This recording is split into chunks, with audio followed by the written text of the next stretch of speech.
Hey guys, so today I'll be talking about my stats and my extracurriculars that got me into Harvard, UC Berkeley, Rice University, and a full ride to UT Austin. Also, my boyfriend is here. Okay, so first I'm going to talk about my stats. My school had class rank and I submitted that to all the colleges I applied to. I was rank 1 out of 680-ish students. So for my SAT, I took it twice. The first time I got a 1550 and then the second time I got a 1570. And for most colleges, I submitted both just so that they could see that I sent all my scores instead of like hiding some scores. And for the 1570, I had a sub-score of 790 in math and then 780 in the reading and writing section. My GPA was a 6.4853 out of 7. My school kind of had like a weird like weighting system, but my unweighted GPA was a 4.0. So for AP tests, I took 11 total AP classes, but from freshman to junior year, it was 7. Those were AP Human, Geography, Biology, World History, US History, Language and Composition, Calculus BC, Chemistry. And I got a 5 on all of those tests. And for senior year, I did AP Physics C, Mechanics, Literature and Composition, Government, and Macroeconomics. Okay, so next is honors and awards. So on the Common App, there's space for 5 of them, and this is what I listed. I put National Merit Semifinalist, Green Chord, which is basically whenever you get like 100 service hours per year. I played violin, so I talked about how I auditioned and was selected for the Regent Orchestra.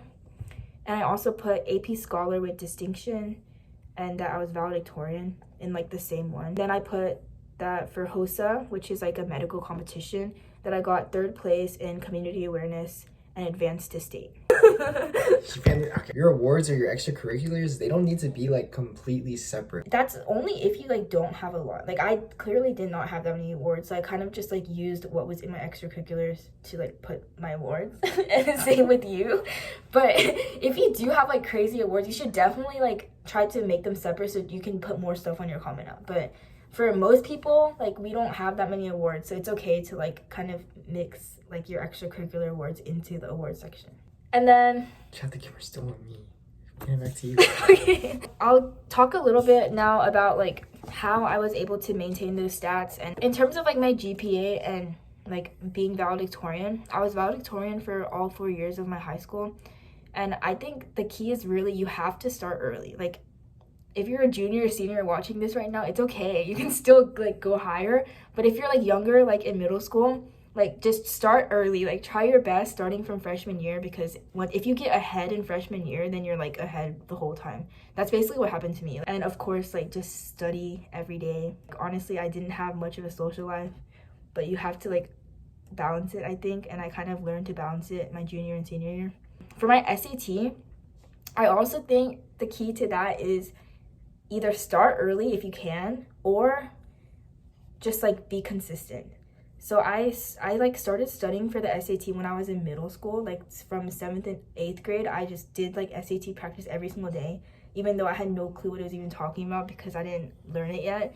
But I think that just helped me learn like how the test works, so that by the time I was in high school and I was actually taking the SAT, like it was just like in my brain. It's like a muscle memory. Like I just know how the questions are worded and I know what the right answer sounds like. So I didn't really need to work that hard in high school to study for the SAT, which I think was great because like obviously in high school you're a lot more busy. If you like are already in high school, the best bet is to just consistently study like during your free time. And my boyfriend here increased his SAT score by what was it, like 1250 to like 1460? Okay, so I made every mistake she's talking about. I made that. Like I didn't try my freshman and sophomore year, and I started late. And basically I ended my junior year and I started summer with a 1250 on my SAT, which is not a bad score by any means, but I wanted better, right? So what I did that whole summer and like a few months into my senior year, I just studied every day, like 2 hours, 2.5 hours, and I just grinded Khan Academy. I was really mad. I got a 1530 on my practice test, and then I took the SAT and I got a 1460. But yeah, but like clearly you like knew what you were doing. And I also use Khan Academy, by the way. I think Khan Academy is a great resource, and you should like mix in like doing practice tests like weekly, right? That's what you did, right? If you're like on a crunch of time. like right when you start, just take a practice test, see where you are, get your score, look at the statistics for it. So like after the test, you can see like stuff that you maybe lacked on, stuff that you did great on, stuff you should focus on. And what I did was I just focused on those things, and then I think every week and a half or 2 weeks or so, something like that, I would take another practice test, and I just kept improving. Yeah, practice makes perfect. That's basically the solution. I don't know how it is for other schools, but I'm pretty sure it's the same as how my school calculated, like, actually, it might not be, calculating GPA. You should check. Basically, just check how your school calculates GPA. For my school, it was more beneficial to get a really high score on all your classes and take less APs than to take a lot of APs and get like 90s or 95s, because that's just how, like, I just knew how to calculate it like mathematically. So I would like calculate, okay, so if I took these courses, what would it be like? And that definitely helped me a lot, because I only took like 4 APs each year, and other people took like 5, 6, and I was able to put more time into my extracurriculars, which I think is very important for especially Ivy Leagues, because they really value extracurriculars. And obviously like taking like 6 APs and also doing extracurriculars is very, very difficult. Okay, so now I will be talking about my extracurriculars, and like specifically the extracurriculars that I actually put on my Common App. I'm gonna talk about them in order of how I put it on my Common App, which like the first one is like supposed to be like the most important, and the last one the least important. So first I put student government, and that I was the DASH committee chair. DASH stands for Drugs, Alcohol, Safety, and Health. And like I was in student council for 4 years, and I like gradually got a better position each year, and I like put which positions I had. I did things like lead meetings, and I did a lot of different projects such as running blood drives and awareness projects. And then my second one was about HOSA. So HOSA is basically just a club where you compete for different events in terms of like medicine. In 11th grade, I created the Alzheimer's Awareness Affiliation along with my partners, and we raised around $300 and impacted 3,000 people. And I put that on my application. In 12th grade, I partnered with the Medical Reserve Corps. And then my next extracurricular was at Medical City Hospital. For that, I did that during the summer between my junior and senior year. I just basically just applied, like I just looked online for different hospital applications. I talked about how I was able to volunteer and shadow in different departments. For my next one, I was in my church's praise team, where basically it's just like a band for the youth group, and I was the pianist. And for 1 year, I was also like co-leader, because like we like didn't have a leader, so it was kind of like an interim position. And I also talked about how I was a committee leader too, but like my church doesn't do that anymore. But I used to be a committee leader and did things like make bulletins, lead meetings, and organize banquets. And my next one was at Cook Children's Hospital. I was a volunteer, and that was also during the summer between junior and senior year. And I basically just like helped around the hospital. My next one was I was in orchestra for all 4 years, and I also was an officer for junior and senior year. I got into all region for 6 years in a row. I also got the TMEA Music Scholar Award. I also talked about how I was a member of the Battle of the Books.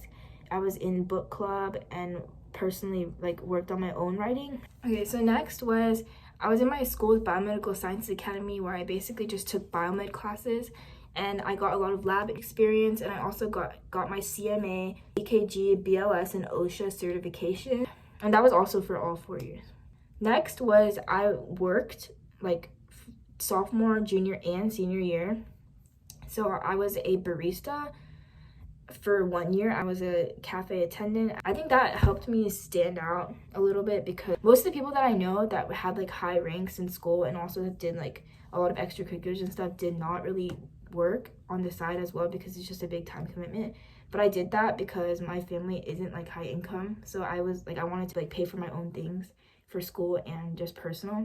My last one is that I was a Korean school assistant teacher, but I just like volunteered to help out.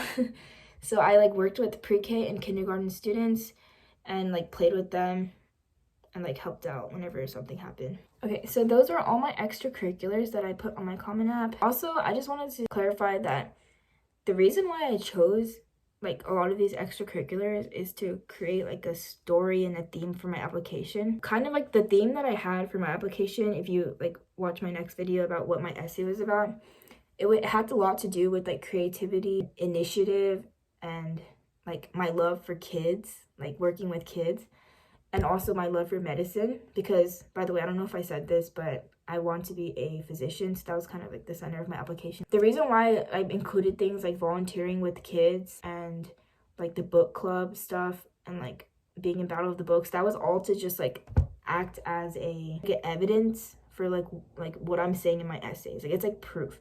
So everything that I said in my essays that was like a central topic, I tried to back it up in my extracurriculars just so that they can see like, oh, this all aligns together.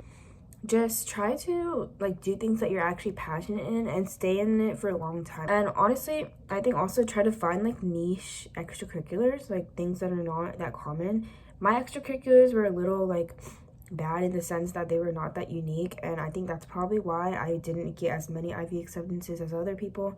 Like other people that I know that got into like every Ivy, they tended to just have more unique extracurriculars, and even if they had like less like good of like stats in terms of like academics, they still had better results than me. So focus on extracurriculars a lot for sure. Okay, so my boyfriend wanted to say something. Okay, so you are not defined by what college you go to. Like seriously, like I remember I spent my whole summer and the end of my junior year just like stressing my butt off. Every day I would complain to her, and she got I did not. No, you got really fed up with it one time, and then remember you like scolded me. Yeah, I was just telling him like it'll be fine. Like no matter where you end up, you'll be okay. And it's not like your like work is like worthless, because like you learned something from it and you like grew. So I think that's what's important. Yeah. You're definitely not defined by your stats, ECs, whatever it is. Not defined by what college you go to. Yeah. Just be the best person you can be, 1% better every day. Yeah. Also, like, honestly, the college application process is very weird and very unfair sometimes. Like, there's people who have, like, stats better than mine, and they got rejected from Harvard. Literally, it's like admissions officers around a table, and they look at your application for, like, 5 minutes. Yeah. Like, all of your life's work, 5 minutes. And, like, if that... And like AO woke up on the wrong side of the bed that day, you're kind of cooked, right? Yeah. Just try your best. I honestly wasn't specifically aiming for like Ivy. I mean, I kind of was, but like I was just like trying my best. Like I wasn't specifically going, oh, I'm gonna go to Harvard. Like I was just doing my best in my classes and like doing the extracurriculars that I was interested in. And then when college application season came, I like tried my best as well, and it worked out for the best. But also, if you're like a student who really wants to go to an Ivy League or like a top 20 school and you've been working your whole life for this, my best tip for you is to genuinely just put yourself out there, apply to as many schools as you have the time for. In the case that you don't get into any of the schools that you wanted to, just remember that like you can still find the same success going to your state school versus an Ivy. Also, just another tip, reuse your essays. Like if you're applying for like as many colleges as I did, I only wrote around like 5 to 6 essays, and I just reused them for all the different prompts, so that'll definitely make it easier. I don't think I mentioned this yet. There is an interview process for most of the top 20 and Ivy League schools, and I think that that's extremely important. Okay, so that's it for the video. Let me know if you have any questions. If you want to see her reactions to her top 20s and her Ivies, check out the last video. And if you want to see her essay stuff, like supplementals, Common App, whatever, check out the next video. Yep. Thank you, guys.